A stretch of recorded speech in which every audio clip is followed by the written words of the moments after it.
पानी पिए के दिए बुझा तनु। हमरा मालूम बाटे। तोरा तो सब बतिये मालूम रहेला तो हम काहे हम मने झूठो के बकत ना। हम अपने माई से पूछ मैं काम कर दी ना।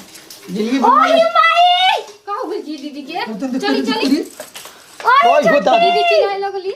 ओए बुढ़ाने अरे छोटकी केने बड़ी रे का हो गई दीदी। अरे का हो गेलो भौजी बेटा जान गइले माई दीदी का हो गई जी। पर के बात रही तू ध्यान दी मत दी क्यों माई नदी क्यों के कर बोला रे ते भाग के होती हमारा भी ठुमुक ठुमुक के माई हम ना बचे देवरी ला आई हो दादा माई माई आई हो दादा हम का कोई मेरा क्यों बात नहीं किया ढीलिए जोन अरे क्या करे का ये तो घर में बाबा घर में लिए तो।